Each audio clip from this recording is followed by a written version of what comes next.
மானத்தை உயிராக நினைக்கும் சேதி சீமை உறவுகளே, நான் உயிரினும் மேலாக நேசிக்கும் எனது தேவர் என சொந்த பந்தங்களே, தென் மாவட்டம் முழுவதும் ஒரு நாள் தவறாமல் இது போன்ற கூட்டங்களை நாங்கள் நடத்திக்கிட்டே வரோம். பிஎம்டி மக்கள் பாதுகாப்பு இயக்கத்தின் சார்பாக இன்று சிறை மன்னர்கள் ஆண்ட இந்த ராமநாதபுரம் மண்ணுல உங்க எல்லாத்தையும் சந்திச்சதுல மகிழ்ச்சி அடைகிறேன். இந்த முக்கோணத்தோடு எந்த இடத்துலயும் ஒன்று சேர மாட்டார்கள், இந்த தேவமாறனாலே ஒன்று சேர மாட்டாங்க அப்படிங்கிறது ஒரு பரிசல் இருந்துகிட்டே இருந்துச்சு. அதை கடந்த 6 மாதங்களாக நாங்க உடைச்சிருக்கோம். நாங்க செல்லும் இடங்கள் எல்லாம் என்னுடைய மக்கள், பெண்கள், பெரியவர்கள் என தன்னெழுச்சியாக கூட்டத்துல கலந்துகிட்டு இருக்காங்க. யாரும் இந்த கூட்டத்துல கலந்துகிட்ட யாருமே 100 ரூபாய் 200 ரூபாய் நீங்க எல்லாரும் வாங்கிட்டு வரல. நீங்க தன்னுடைய இனத்தை சேர்ந்தவன் திருநெல்வேலியில இருந்து தூத்துக்குடியில இருந்து வர்றானே அப்படின்னு சொல்லி நீங்க எல்லாம் இன உணர்வோடு தான் நீங்க இங்க கூடி இருக்கீங்க. நீங்க யாரும் பணத்துக்காண்டி இங்க வரல. ஏன்னா மத்த கட்சிகள் எல்லாம் 100 ரூபாய் 200 ரூபாய் 300 ரூபாய் சேலைக்கு வேட்டிக்கும் சேலைய வேட்டியும் பணத்தையும் கொடுத்து இந்த சமுதாயத்தை நாசம் பண்ணாங்க. ஆனா இந்த பிஎம்டி மக்கள் பாதுகாப்பு இயக்கம் எந்த இடத்துல கூட்டம் போட்டாலும் தன்னெழுச்சா அந்த மக்கள் கூட்டம் கூடுறாங்க. நாங்களும் இரவு பகல் பார்க்காம போய்கிட்டே தான் இருக்கிறேன். என்னுடைய மக்களுடைய வரவேற்புல நான் மகிழ்ச்சி அடைஞ்சுக்கிட்டே தான் இருக்கிறேன். தேவர் அமரர் மூக்கேத்தருடைய ஆசியாலையும், எம்பெருமான் ஏழாமலை முருகன் பசுமன் முத்துராமலிங்கத்தவர் ஆசியாலையும், மானமே பெருதின வாழ்ந்த மருதுபாண்டியர்கள் ஆசியாலையும், இந்த சேதுமதி மன்னர்களுடைய ஆசியாலையும், வேலுநாச்சர் ஆசியாலையும் தான் இன்னைக்கு பல்வேறு இடங்களுக்கு நாங்க போய்கிட்டு இருக்கோம். இல்லைன்னா சாதாரணமா இருந்தாலும் இப்படி எல்லாம் போய் ஊரா போய் பேச முடியாது. ஒரு நாள் இருக்கிறதுக்கு 1 மணி நேரம் ஒரு இடத்துல நீங்க உட்கார்றதுக்கு உங்களுக்கு எல்லாம் கஷ்டமா இருக்கும். உங்களுக்கு எல்லாம் கஷ்டமா இருக்கும். ஆனா உங்க பிள்ளைகள் நாளைக்கு ஏதாவது ஒரு சில விஷயங்கள்ல பொய் வழக்குகளையோ ஏதாவது ஆபத்திலே கடந்து 2 வருஷம் 3 வருஷம் சிறைக்கு போயிட்டாங்க. நீங்க அந்த வேதனையை நீங்க பட்டுக்கிட்டே இருப்பீங்க. அதெல்லாம் படவிடக்கூடாது. உங்க பிள்ளைகளை பாதுகாக்கணும் தான் ஊரா கூட்டம் போடுறோம். நம்ம போயிருந்த கூட்டம் இப்ப என்ன தெரியுங்களா, தேர்தலுக்காண்டி கூட்டம் அப்படி கிடையாது. இத்தனை ஆண்டு காலம் தேர்தல் நடந்துச்சு.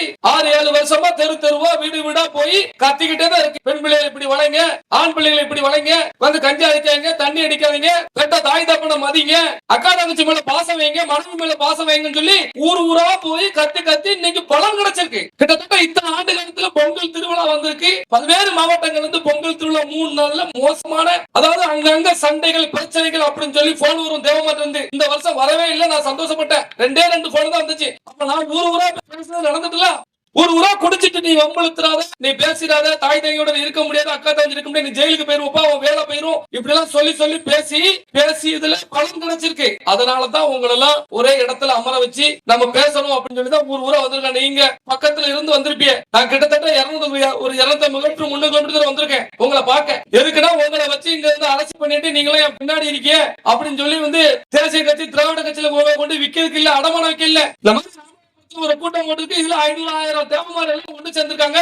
அப்ப இந்த முக்கோணத்தூர் சமுதாயம் இந்த எசகராஜா பின்னாடி இருக்கு அப்படின்னு சொல்லும் போது நாளைக்கு இந்த மாவட்டத்துல எந்த டிஸ்ட்ரிக்ட்ல எந்த ஒரு பிரச்சனை இருந்தாலும் இந்த மக்களுக்கு ஒரு ஆபத்துனா எசகராஜா வந்தாங்கன்னா ஒட்டுமொத்த முக்கோணத்தூர் வருவாங்கிற ஒரு நம்பிக்கை தான். அதுக்கு தான் கூட்டம் கொடுத்தோம். புரியுதுல? லெட்டர்பேடு கட்சி வச்சிருவேன் அவன அடையாளமே இருக்காது. அவன் போய் இன்னைக்கு பல்வேறு கட்சி தலைவர்களை சந்திச்சு பணம் வாங்குறான். புரியுதுல? அந்த வரிசையில் உள்ள நான் கிடையாது. நான் எந்தெந்த கூட்டம்னா எனக்கு வருதோ அந்த கூட்டத்தை வச்சு இந்த சமுதாயத்தை எப்படி காப்பாத்த, அதுல பிறந்த பெண் பிள்ளைகளை எப்படி காப்பாத்த, இன்னைக்கு படிச்சுட்டு இன்னைக்கு அரசு உத்தியோகத்துக்கு போனாலும் இன்னைக்கு தேவமாறு வேலை பார்க்க முடியல. இன்னைக்கு தேவமாறு ஒரு சப் இன்ஸ்பெக்டரா கூட வேலை பார்க்க முடியல. காவல்துறைக்கு போனாலும் தேவமாறு வேலை பார்க்க முடியல. ஏன்னா அவன் தேவமாறு அப்படின்னு சொல்லி அங்க டார்ச்சர் பண்றான். எல்லா அரசியல்வாதிகளும் எல்லா சாதியில பிறந்த அரசியல்வாதிகளும் அவன் சாதிக்கு உதவி செய்யறான். அவன் மந்திரி அவன் சாதிக்கு உதவி பண்றான். தேவமாற பிறந்த மந்திரியோ எம்எல்ஏ நமக்கு உதவி பண்ண முடியாது அப்படிங்கறத ஊரா சொல்லி வரோம். ஏன்னா தேவமாற பிறந்த மந்திரிகள் இந்த சமூகத்துல பிறந்ததுக்கு சொல்லிதான் திமுக அதிமுக சீட்டு கொடுத்திருக்கு. அவங்க இந்த காரியத்தை ஒழுங்கா செஞ்சிருந்தாங்க அப்படின்னா நம்மளை காப்பாத்திருந்தாங்கன்னா இன்னைக்கு நம்ம சமூகத்தை சேர்ந்த எத்தனையோ பேர் உயர் அதிகாரிகள் ஆயிருப்பாங்க. இன்னைக்கு இன்ஸ்பெக்டர் இருந்து இன்னைக்கு டிஎஸ்பி ஆக முடியல. ஒரு சின்ன பனிஷ்மெண்ட் இருந்தாலும் இன்னைக்கு டிஎஸ்பி ஆக முடியும். எதுக்கு தெரியுமா? தேவமாறு மன்னர் ராமநாதபுரம் தேவமாறு நாங்க அப்படி ஆண்டா இப்படி ஆண்டோம் அப்படின்னு நம்ம சொல்லுதோம்ல. இந்த மண்ணை ஆண்ட, இந்த மண்ணுக்கு நிலம் கொடுத்த, ஆஸ்பத்திரி கொடுத்த, பேருந்து கொடுத்த, இங்க உள்ள வாழ்றதுக்கு மக்கள் வாழ்றதுக்கு இடம் கொடுத்ததே சேதுபதி மன்னர்கள். அந்த சேதுபதி மன்னரோட அந்த மன்னருக்கு நம்மளால ஒரு மணிமண்டபம் வாங்கி கொடுக்க முடியுதா? மணிமண்டபம் வாங்கி கொடுக்க முடிஞ்சதா நம்மளால? ஏன்னா உங்களுக்கு அந்த இன்ட்ரெஸ்ட் இல்ல. உங்களுக்கு என்ன, காலையில அடைஞ்சா விடிஞ்சா சாயந்தரம் வேலைக்கு போனோமா, காலையில வேலைக்கு போயிட்டு சாயந்தரம் வந்தோமா, சாப்பிட்டோமா, தூங்கணுமா அப்படின்னு போறீங்க. அப்படி போனாச்சுன்னா எப்படி உங்க பிள்ளைகளோட வருங்கால பிள்ளைகளுடைய பாதுகாப்பு உதவி செய்வீங்க? யாருக்காண்டி உழைக்கும்? நம்ம பிள்ளைகளை படிக்க வைக்கணும், நம்ம பிள்ளைகளை பாதுகாக்க வைக்கணும். நம்ம அப்ப எல்லாரும் உணர்வோடு பாக்குறீங்க நம்ம ஆபத்து நமக்கு என்ன நடந்துகிட்டு இருக்கு. நம்ம பிள்ளைகளை வந்து இன்னைக்கு காதலிக்க முடியும்னு சொல்லி ஒரு பிள்ளைய கொலை செஞ்சான். காதலிக்க முடியும்னு சொல்லி கழுத்துல துப்பட்டா போட்டு கொல்றான். பள்ளி விட்டு போன பையன் 13 வயசு பையன் தலையில வெட்டி கொல்றான். அவன் தேவமாருன்னு சொல்லி யாருக்காவது அந்த பாசம் உணர்வு இருக்கா?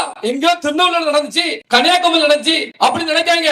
எங்க செத்தாலும் அவன் தேவமாரு அப்படின்னு சொல்லி நினைங்க. உங்களுக்கு அந்த பாசம் இருக்கணும். நான் பாசம் இருக்க அங்க இருந்து இங்க வந்திருக்கேன், உங்களை விட்டு கொடுத்துட கூடாது அப்படின்னு சொல்லி. ஏன்னா இந்த மக்களை காசு கொடுத்து வம்பாக்கிட்டானுங்க அப்படின்னு சொல்லி நாம நேரடியா வந்து பிரச்சனைகள் என்ன, நம்ம சமூகத்தை என்ன பிரச்சனை நடக்கு, ஏது நடக்கு, இதெல்லாம் நீங்க வந்து ஃபாலோ பண்ணுங்க. நம்ம நினைக்கணும். ஏன்னா அப்பதான் நீங்க கொதிச்சிருந்து நீங்க மனசார நினைச்சு அதுக்கு ஒரு அறிக்கை விட்டாதான் தமிழ்நாடு பயப்படும். ஒரு தேவமாருக்கு ஒரு மூலையில கன்னியாகுமரியில ஒரு தேவமாருக்கு ஒரு பிரச்சனாலும் ராமநாதபுரம் வரைக்கும் அது வந்து எதிரொலிக்கும். அந்த மக்கள் விட மாட்டாங்க, அந்த மக்கள் ரோட்டுக்கு வருவாங்க, போராடுவாங்க அப்படிங்கிற என்ன அரசாங்கத்துக்கு இருக்கணும். எங்கேயாவது ஒருத்தவங்க அடிச்சு கொண்டுட்டான் அப்படி பண்ணிட்டா நம்ம அமைதியா இருக்க கூடாது. எனக்கு ரொம்ப வருத்தமா இருக்கு. ஏன்னா இந்த ராமநாதபுரம் மண்ணுக்குன்னு சொல்லி இது வரைக்கும் எதுவுமே செய்யல. இந்த ஊர் இந்த மண்ணு வந்து வறண்ட பூமி கிடையாது. இந்த ஊரு இந்த மண் வந்து வறண்ட பூமி கிடையாது. ஆனா ராமநாதபுரம் வறண்ட பூமிமா. நீர் மேலாண்மையை நம்ம உருவாக்காம இருந்ததால நமக்கு சொல்லி கொடுக்கல. நம்ம முன்னோர்கள் இருந்தாங்க பாத்தீங்களா, அவங்க நமக்கு சொல்லி கொடுக்கல. மழை பெஞ்சா அந்த மழை நீரை சேமிக்கணுமே, அதை வச்சு இன்னைக்கு நம்ம அந்த குளங்கள் எல்லாம் தூர் வரணுமே, இதெல்லாம் நமக்கு சொல்லி கொடுக்கல.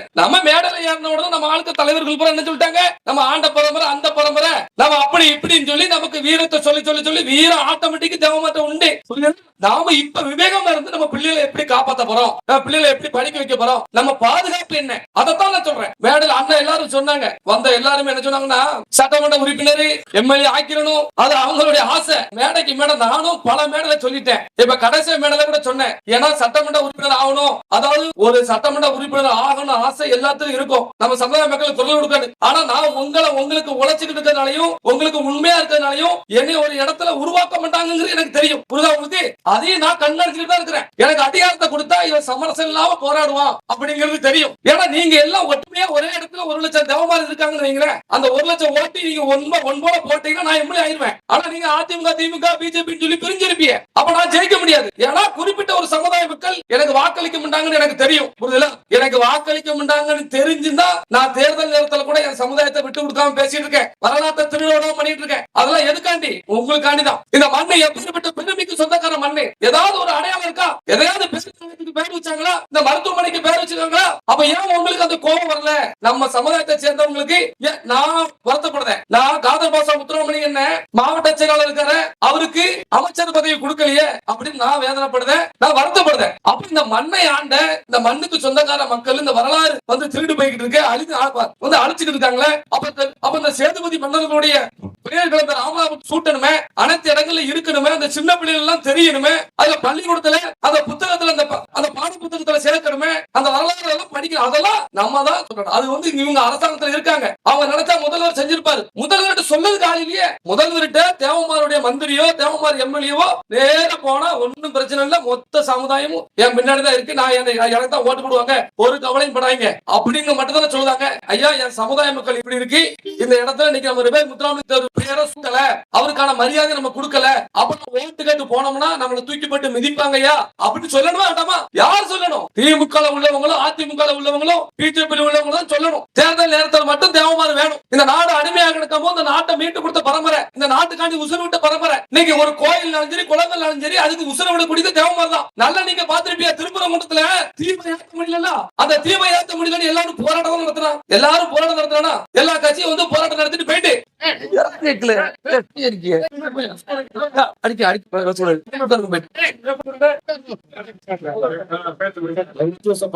திருப்பரங்குன்றத்துல நம்ம தீபம் ஏற்ற முடியலன்னு எல்லா கட்சியும் போராட்டம் நடந்துச்சு. எல்லாரும் குரல் பதி தான் விட்டாங்க, எல்லாரும் வீடியோ பதி தான் விட்டாங்க. ஆனா தீபம் ஏற்ற முடியலன்னு சொல்லி தன்னுடைய உடல்ல தீபத்தை ஏற்றி தீ குளிச்சு செத்துட்டு தேவமாறு. அப்படின்னா நாடுனாலும் சரி, இந்த மண்ணுனாலும் சரி, கலாச்சாரம் சரி, கோயிலை காப்பாத்தினாலும் சரி, உசுறு விடுத்து தேவமாறு.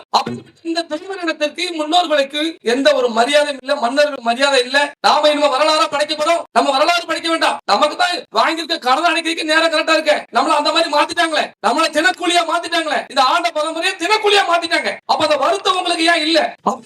தேர்தல்ல நம்ம எப்படி இருக்கணும், என்ன சொல்லி ஓட்டு கேட்டு போனாங்க, என்ன கோரிக்கை நிறைவேற்றிருக்காங்க அப்படிங்கறத நீங்க மனசுல வச்சுங்க. ஓட்டுக்கு பணம் கொடுப்பா, அதுல மாட்டுக்கத்தே கிடையாது. அது 2000 3000 வந்து அது உங்க பணம், உங்க வரி பணம், உங்ககிட்ட இருந்து கொள்ளையடிச்ச பணம், அதை நீங்க வாங்கிக்கோங்க. அதுல மாட்டுக்கத்தே கிடையாது. பணம்லாம் நீங்க யாரும் வாங்காம இருக்கீங்க. ஓட்டுக்கு அவங்க தந்தா இவங்க தந்தா எங்க ஐயா முத்துராமலிங்கத்தில் சொல்லியிருக்காரு, ஓட்டுக்கு பணம் வாங்க பாவின்னு சொல்லி.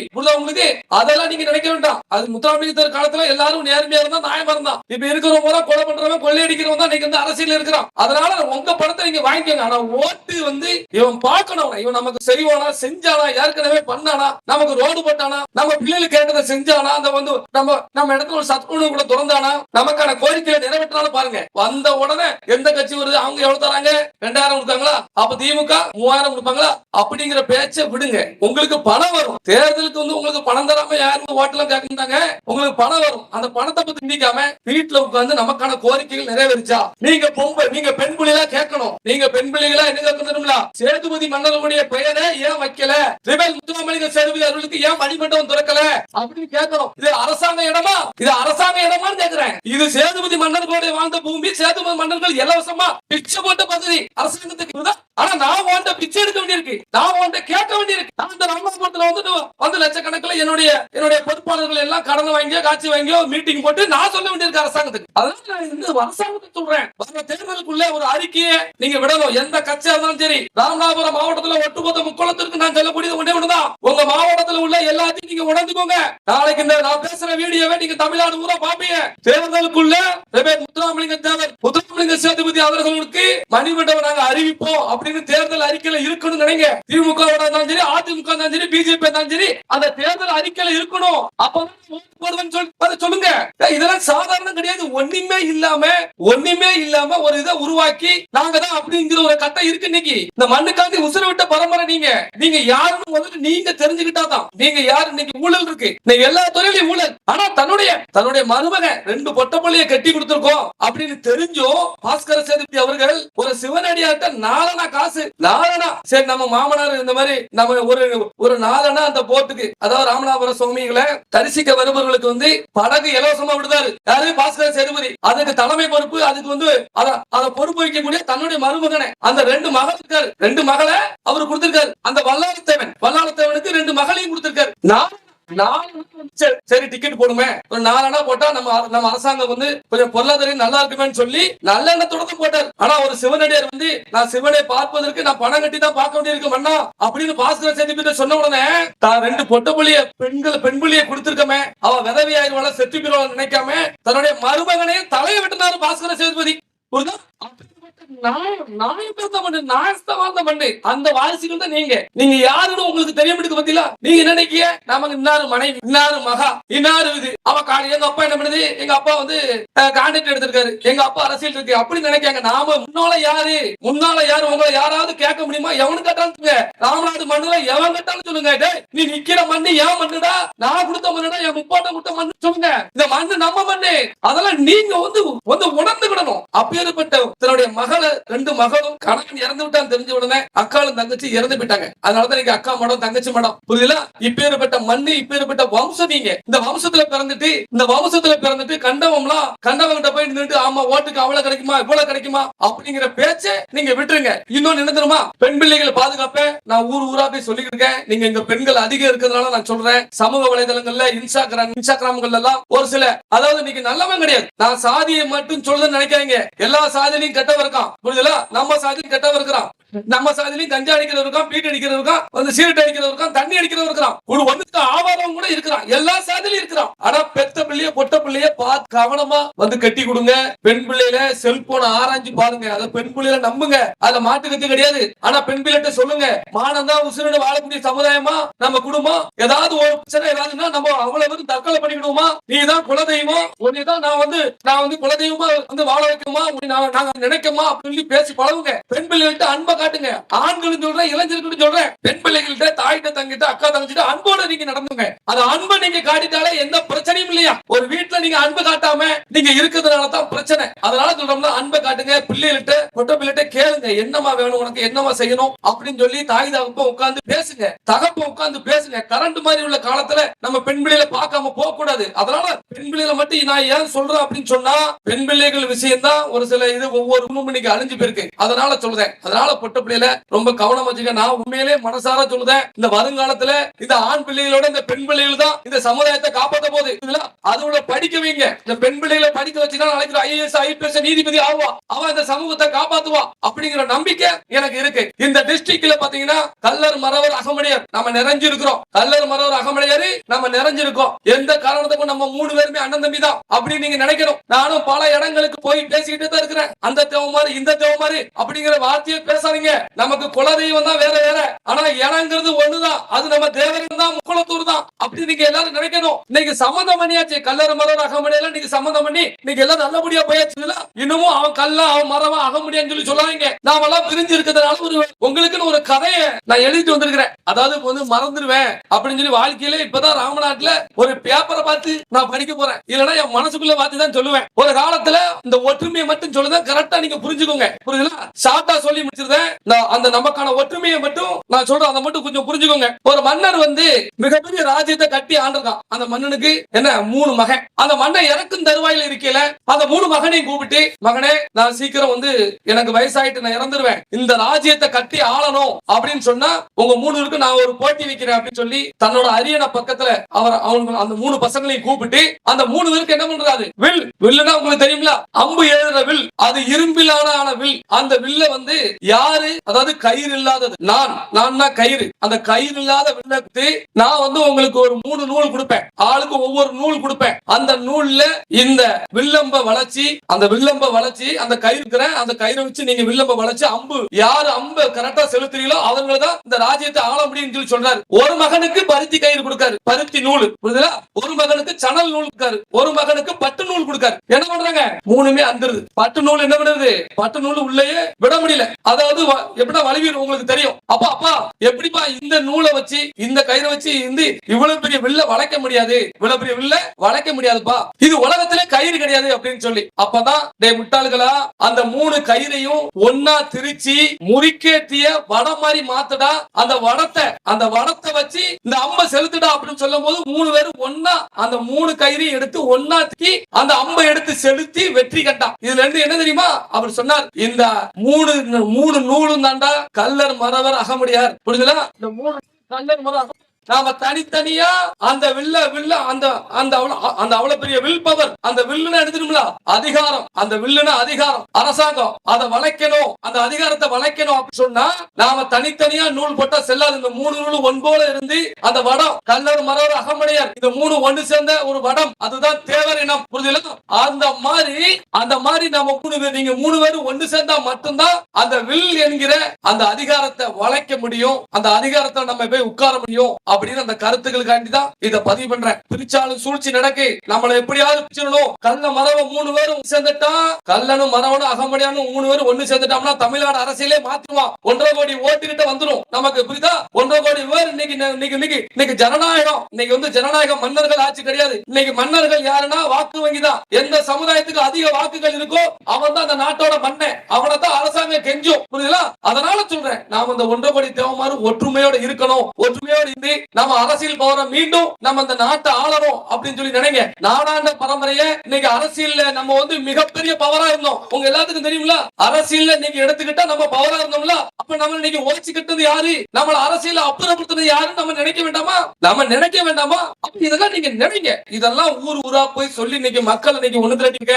நான் வர சட்டமன்ற தேர்தல்ல நிப்பணும் நிக்க மாட்டேன் தெரியாது. நான் வாழ்க்கைக்குள்ள நான் இறக்கும் வரைக்கும், நான் இருக்கும் வரைக்கும் உங்களுக்கு விழிப்புணர்வு ஏற்படுத்தணும், உங்க பிள்ளைகளை பாதுகாக்கணும். நீங்க படிச்சு வளைச்சு உங்க பசங்க நீங்க அனுப்புனீங்கன்னா அவனை பாதுகாப்பா நான் அரசு உத்தியோகத்துக்கு அனுப்பணும். இதைத்தான் நான் வாழ்க்கைக்குள்ள செய்ய போறேன். அதுல எந்த ஒரு மாற்று கருத்து கிடையாது. தமிழ்நாடு முழு SC/ST கேஸ், PCR கேஸ் வந்து SC/ST வழக்கு நீங்க போட்டுக்கிட்டாங்க. அந்த வழக்குகளால நீங்க எத்தனையோ இளைஞர்கள் வந்து வாழ்க்கை குடும்பமா நாசமா போகுது. ஒவ்வொரு ஊரும் இன்னைக்கு PCR கேஸால இன்னைக்கு வந்து நம்ம கஷ்டப்பட்டு இருக்கோம். அந்த PCR கேஸுக்கு ஒருத்தர் மதுரையில முந்தானத்து ஒருத்தன் சொல்றான், என்ன சொல்றான், அதை வலுப்படுத்தணும். காவல் நிலையங்கள் எல்லாமே ஆதிக்க சாதிகள் நிறைந்த காவல் நிலையமா இருக்கு. ஒருத்தன் சொல்றான், ஆதிக்க சாதிகள் நிறைந்த காவல் நிலையமா இருக்கு. அதனால அந்த வழக்குகள் எல்லாம் தண்டனைக்குள்ள ஆக மாட்டேங்குது. ஏன்னா பிசிஆர் கேஸ் போட்ட எல்லா கேஸுமே பொய் கேஸ் அப்படின்னு நீதிமன்றம் ஒவ்வொரு கேஸையும் விடுதலை பண்ணுது. அதுக்கு அவன் சொல்றான், என்ன சொல்றான், ஆதிக்க சாதி நிறைந்த காவல்துறை அப்படின்னு சொல்லி சொல்றான். காவல்துறையில யாராவது சாதி பார்ப்பாங்களா? ஒரு சில பேர் பார்ப்பாங்க, ஒரு சில இன்ஸ்பெக்டர் பார்ப்பாங்க, ஒரு சில பேர் தான் பார்ப்பாங்களே தவிர எல்லாரும் பார்த்தா நாடு நாசமா போயிடும். இன்னைக்கு பாதுகாப்பா இருக்காது. அப்ப என்ன பண்றான், தண்டனை கொடுக்க மாட்டாங்க,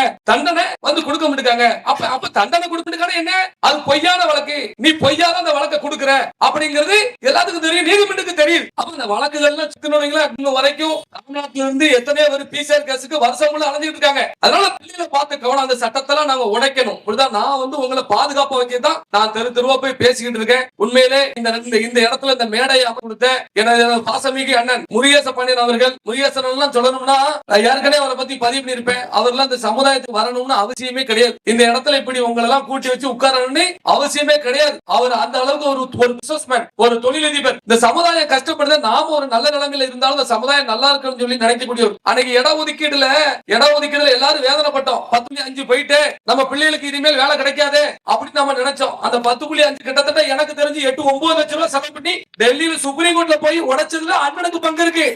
நான் கூட போனேன், என்னையும் கூட்டு போய் டெல்லியில போய் சுப்ரீம் கோர்ட்ல 7 நாள் கடந்தோம். அத்தனை செலவு யார் பார்த்தா? முருகேசன் தான் பார்த்தாரு. இன்னைக்கு ஒவ்வொரு வீட்லயும் ஒரு அரசு துறைக்கு இன்னைக்கு வேலைக்கு போறாங்கன்னா அதுல முருகேசனுடைய பணமும் இருக்கு, அவருடைய உழைப்பு இருக்கு. அந்த அளவுக்கு உங்க மண்ணுலயே நீங்க ஒரு மிகப்பெரிய ஒரு போராளியை எங்களுக்கு கொடுத்திருக்கீங்க. ராமநாட்டுல மிகப்பெரிய ஒரு போராளியை எங்களுக்கு கொடுத்திருக்கீங்க. அதே போல அவரை சுற்றி உள்ள அனைவருமே சரி, அனைவரும் இன்னைக்கு ஒரு அண்ணன் எஸ்எம்டி பாத்தீங்கன்னா நீங்க திருப்பூர்ல இருந்து நீங்க அங்க இருந்தாலும் ஏதாவது தொழில் பண்ணிருப்பாரு. நீங்க கூட்டம் வந்துகிட்டே இருக்காரு பாருங்க. ஒரு சின்ன கூட்டம் சரி, கல்யாணம் சரி, காய்ச்சலும் சரி, எசிகராஜா வாராரு, நானும் வந்துருந்தேன் அப்படின்னு சொல்லிட்டு வந்துட்டு இருக்காரு. அதே மாதிரி சேகரன், முருகன் இப்படி பேர் அப்படி சொன்னா நிறைய பேர் சொல்லிருப்போம். அந்த அளவுக்கு இன்னைக்கு பாசமிகு சகோதரர் பசுமூன் நகர் சங்கர், இந்த பசுமூன் நகர்ல நமக்கு ஒரு போராளி கிடைச்சிருக்காரு. நான் சந்தோஷப்பட்டேன். எதுக்குன்னா ஓயாம நான் இங்க வர முடியாது. ஒரு பிரச்சனைனா நான் ஓயாம இங்க வந்து உங்களை வந்து பார்க்க முடியாது. அன்னைக்கு நைட்டு 12:30 மணிக்கு தேவர் சமூகத்தை சேர்ந்தவங்க ராமேஸ்வரம் போயிட்டு வரையில 12 மணிக்கு அந்த வண்டியை அடிச்சு உடைக்காங்க. வண்டி அடிச்சு உடைக்கும் பொழுது அவங்க ஆபத்துல இருக்காங்க. ஆபத்துக்கும் போது எனக்கு போன் வருது, அண்ணே ராமநாட்டுக்கு வந்தோம்னே, நாங்க திருப்பூர்ல இருந்து வந்திருக்கோம்னே, திருப்பூர்ல இருந்து நாங்க வரும் பொழுது ராமநாட்டுக்கு போயிட்டு வரையில ஒரு கும்பல் எங்களை அடிச்சிட்டாங்கன்னு அப்படின்னு சொல்லும் போது உடனே என்ன பண்றேன், போன் பண்றேன். நம்ம பாசமிகு சகோதரர் சங்கர் கிடைச்சு என்ன எப்படியாவது போங்க, ஏன்னா நம்ம ஆளுகளை போது இந்த மாதிரி அடிச்சிட்டாங்க. நான் குறிப்பிட்ட ஒரு சமுதாயத்தை சேர்ந்தவங்க, அந்த சமுதாயத்துல நல்லவங்க நிறைய இருக்காங்க. ஒவ்வொரு சமுதாயத்துல கெட்டவன் இருப்பான் பத்தியா, அவன் தாக்கிட்டான். ஆனா உடனடியா அத்தனை பேர் படையை விட்டுட்டு அன்னைக்கு முருகேசன்ல இருந்து நம்ம டீம்ல இருந்து நம்ம உச்சிப்புடியில இருந்து எல்லாருமே அவ்வளவு விரும்பி அந்த இடத்துல போய் அந்த மக்களுக்கு பாதுகாப்பா பகலுக்குள்ள இருந்தாங்க. ராமநாடு எஸ்பிஐக்கு போன் பண்ணேன். ராமநாடு எஸ்பிஐக்கு போன் பண்ணி, எசிகராஜா நான் நடவடிக்கை எடுத்துட்டேன், ஸ்பாட்லயே வந்துட்டேன். ஏன்னா அவரு அன்னைக்கு தூங்கல. இன்னொன்னு நினைத்தணுமா, மிக சிறப்பான எஸ்பி, ராமநாதபுரம் மாவட்ட எஸ்பி உங்களுக்கு கிடைச்சிருக்கிறது மிக சிறப்பான ஒரு எஸ்பி, நல்ல மனிதர். வட மாநிலத்தை சேர்ந்தவராக இருந்தாலும் நம்மளுடைய வாழ்வியலையும் நம்மளுடைய கஷ்டத்தையும் வந்து புரிஞ்சவர். எந்த ஒரு நடவடிக்கையும் எடுக்க தயங்க மாட்டார். தப்புன்னு வந்துச்சுங்களா உடனே தட்டி கேட்பார். எல்லா மக்கள்கிட்டையும் கொஞ்சம் நியாயமா நடந்துட்டார். அவர் வந்ததுல இருந்து பொறுப்பை தந்து ராமநாட்டுல எனக்கு தெரிஞ்சு இத்தனை ஆண்டு காலத்துல மிகப்பெரிய லெவல்ல எந்த ஒரு வன்முறையோ பிரச்சனையோ கிடையாது. மிக சிறப்பான முறையில அவர் இந்த இடத்துல இருந்து பணி செஞ்சுட்டு இருக்காரு. இந்த நேரத்துல ராமநாதபுரம் மாவட்ட எஸ்பி அவர்களுக்கும் காவல்துறைக்கு நான் நன்றி தெரிவிச்சுக்கிறேன். வருகின்ற 2026 தேர்தல்ல நீங்க எல்லாரும் விழிப்போடு நீங்க இருக்கணும் அப்படிங்கிறது தான் இந்த கூட்டமே. தயவு செய்து நீங்க எல்லாரும் விழிப்போடுவீங்க. நான் அறிவிப்பு விடுவேன், அதுல எந்த ஒரு மாற்று கருத்தும் கிடையாது. என்னை தினந்தோறும் நீங்க எல்லாரும் செல்போன்ல வீடுகள்ல பாத்துப்பீங்கன்னு நினைக்கிறேன். நீங்க அவ்வளவு பெருமை நீங்க பாத்துப்பீங்க. அதனால அது போன்ற ஒரு அறிவிப்பை நான் விரைவில் நான் பதிவிடுவேன். ஏத்தார் போல இந்த திருப்பு நம்ம எல்லாரும் சேர்ந்து இந்த ஒரு நமக்கான கோரிக்கை, கல்லர் மரவர் அகமுடியர் மூவரும் தேவமாறு அப்படி சர்டிபிகேட்டை அதாவது எந்த கட்சி அறிவிக்கோ அவங்களுக்கு வாக்களிக்கிறது என்னோட விருப்பம். அவங்க கூட சேரணுங்கிறது என்னோட விருப்பம். ஆனா அது தேர்தல் அறிக்கையில வரணும். அதுல எந்த ஒரு மாட்டு கட்டு கிடையாது. நீ கல்லர் மரவர் அகமுடியர் வந்து தேவர் நீ அறிவிச்சிரு, அதுக்கப்புறம் இந்த ஒட்டுமொத்த சமூகத்தை வச்சு இட ஒதுக்கீடு எப்படி வாங்கன்னு எங்களுக்கு தெரியும். புரியுதுங்களா? கோடிக்கணக்கான மக்களை ஒன்று திரட்டி இட ஒதுக்கீடு எப்படி வாங்கி சமூக மக்களை அரசு உத்தியத்திலே அதிகாரத்திலையும் நான் எப்படி வைப்பேன் அப்படிங்கிறது எங்களுக்கு தெரியும். இன்னைக்கு தமிழ்நாடு பிஎம்டி படைத்தளபதிகளை இன்னைக்கு நாங்க உருவாக்கிப்போம். எனக்கு கிடைச்ச போராளிகள் மாதிரி யாருக்குமே இன்னைக்கு கிடைக்கல. அந்த அளவுக்கு இன உணர்வோடு எல்லாரும் வந்திருக்காங்க. ஒவ்வொரு பணமும் தங்களுடைய உழைப்பு போட்டுதான் மேடம் யாருக்கிட்டையுமே போய் அதை கொடுங்க இதை கொடுங்க அப்படின்னு சொல்லி நாங்க கேட்கவே இல்லை. நானுமே ஏன் கேட்க முடியுங்க, ஒருத்தர் சொல்றான் எசகிராஜா அண்ணன் ஜிபே, அதாவது எல்லாரும் எனக்கு பணம் கொடுங்க அப்படின்னு சொல்லி நான் ஒரு வீடியோ போட்டேன். நீங்க எல்லாரும் பாத்திருப்பிய என்ன பண்ணிருப்பேன், இது வரைக்கும் நான் வந்து இந்த இனத்துக்கு உண்மையா இருந்துட்டேன்ப்பா, இத்தனை வருஷம் கொண்டு போயிட்டேன், நானும் கடன் வாங்கியிருப்பேன் வச்சிருப்பேன், இவ்வளவு தூரம் சமாளிச்சுதான் இந்த இடத்துக்கு வந்திருக்கேன், இந்த கட்சி 24 மாவட்டத்துக்கு கொண்டு வந்திருக்கேன். இனிமே முடியாது, இனிமே தேவைமாறாத ஊர் கூடி தேர் இழுக்கணும், ஊர் கூடி தான் தேர் இழுக்கணும். அப்போ ஒருத்தர் உண்மையா வளரும் போது அவங்க கஷ்டப்பட்ட மக்கள் கொடுக்க வேண்டாம், இந்த சமூகத்துல தொழில் பண்றவங்க எல்லாரும் சேர்ந்து ஆளாளுக்கு உங்களால முடிஞ்சதை கொடுத்து எங்களை கரை சேருங்கப்பா, நாங்க ஓட வேண்டியிருக்கு, எல்லா பக்கம் போக வேண்டியிருக்கு அப்படின்னு ஒரு வீடியோ விட்டோமா. நான் ஒன்னும் திமுக காரண்டியோ அதிமுக காரண்டியோ போய் கண்ட ஆளுகிட்ட போய் நான் போய் பிச்சை எடுக்கலையே, நான் போய் வந்து மந்திரி கதவையோ எம்எல்ஏ கதவையோ போய் வந்து நான் போய் கதவை திறந்து விடலையே. தேவர் கொடி கட்டி கேவலம் தேவர் கொடி கட்டி கொண்டு விட்டுட்டு காலையில போய் எப்படி மந்திரி எப்ப வெளியே வருவாரு அப்படின்னு சொல்லி சமயக்காரன் நம்பர் கொடுத்து வச்சு அமைச்சர் எந்திரிச்சிட்டாரா அப்படின்னு வாசல்ல நிக்க ஆள் நான் இல்லையே, நான் அப்படி போய் பிச்சை எடுக்கலையே, நான் எந்த மந்திரிட்டி நான் பேசலையே, எந்த மந்திரி கூட நான் போட்டோ எடுக்கலையே, நான் என் மக்களுக்கு ஒரு பிரச்சனை அந்த மந்திரியை மிரட்டத்தான் செஞ்சிருக்கேன். சொல்லுங்க, நான் போய் அந்த மந்திரிட்ட பிச்சை எடுத்தோம்னா எனக்கு டொனேஷன் கொடுங்க, எனக்கு அதை கொடுங்க சொன்னா அந்த மந்திரி பண்ற தப்ப நான் தட்டி கேட்க முடியுமா? நான் கேட்க முடியாது. அப்ப பிச்சை எடுத்து எடுப்போம், தேவமாட்டம் எடுப்போம். ஏன் எடுத்து தானே எடுக்கிறேன், நான் தேவமாட்டம் கேட்கிறேன்.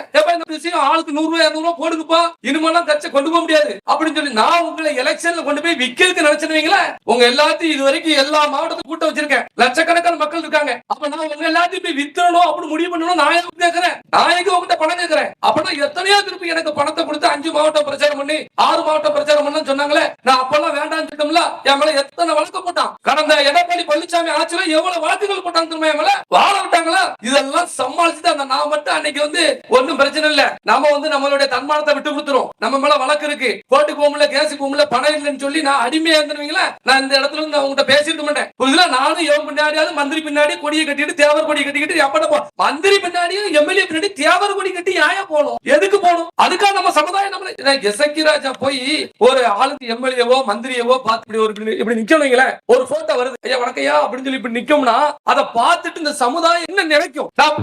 எனக்கு 25,000 30,000 செலவு பண்ணி மாலை போட்டு கிரேன் மாலை போட்டு என்னை ஆராத்தி எடுத்து, நான் என்ன எங்க அப்பா என்ன மன்னரா இருந்தாரு, இல்ல எங்க அப்பா ஜமீன்தாரா இருந்தாரா, அதுக்கு மேல ஒரு மன்னரா மேல என்னுடைய பாட்டம் கூட்டம் என்னுடைய முப்பாட்ட இருந்திருப்பா மன்னரா, நான் ஒரு சாதாரண ஒரு விவசாயி மகன் தான். ஆனா என்னை மன்னருக்கு மேல இனி இந்த சமுதாயம் ஏன் வரவேற்கு, ஏன் மாலை போடுறாங்க, ஏன் உதவுதான்? அன்னைக்கு மதுரைக்கு போயிருந்தேன், திருமங்கலம் தொகுதியில பெண்கள் வந்து ஆரத்தி எடுக்குன்னு சொல்லி அந்த அளவுக்கு பதட்டத்துல கொண்டு மேலெல்லாம் கொட்டி ஆரத்தியை கொண்டு கொட்டி, சரி நான் வருத்தப்பட முடியும். ஏன்னா பாசம், இந்த பாசம்னா எப்படி வந்துச்சு, என்ன பண்ண நான் அவங்களுக்கு, ஏன்னா ஒருவரோடு உண்மையா இருக்கேன், அவங்க சொன்ன கோரிக்கையெல்லாம் நிறைவேற்றிருக்கேன். புரியுதா? இப்ப இன்னைக்கு உங்க ஊருக்கு வந்துகிட்டு ஒரு போன் வருது, நம்ம அன்பு தம்பி ஜெபின் ஜெமினி ஒரு பேர் அடிக்கும். நான் அன்னைக்கு வந்து மேலாண்மை நல்லூர்ல பேசியிருந்தேன் ஒரு மேடையில. அப்போ ஒரு நம்ம சமாஜத்தை சேர்ந்த ஒரு பெண்மணி வந்து, அண்ணா இந்த மாதிரி விஷயம்னா ஒரு இடத்துல நாங்க பள்ளிக்கூடத்துக்கு பிள்ளைகளுக்கு ஃபீஸ் கட்டிட்டோம்னா பணம் தர மாட்டாங்க, இந்த மாதிரி பிரச்சனை அப்படின்னு சொன்ன உடனே இதை உடனடியா பார்த்து விடுங்க, இதை விட்டுறாதீங்க, மேடையில பேசி போக கூடாதுன்னு சொன்னேன். இன்னைக்கு அதை எல்லாத்தையுமே ₹1 காசு கூட இல்லாம நீங்க அந்த சர்டிபிகேட் எல்லாத்தையும் வாங்கிட்டு இன்னைக்கு அந்த அம்மா எல்லாரும் போன் நன்றி தெரிவிக்காங்க. அப்ப ஒவ்வொரு இடத்துலயும் இந்த போராளிகளை நியமிச்சு ஒரு விஷயத்தை வந்து கரெக்டா முடிக்க போய் நீங்க என் மேல பாசமா இருக்கீங்க,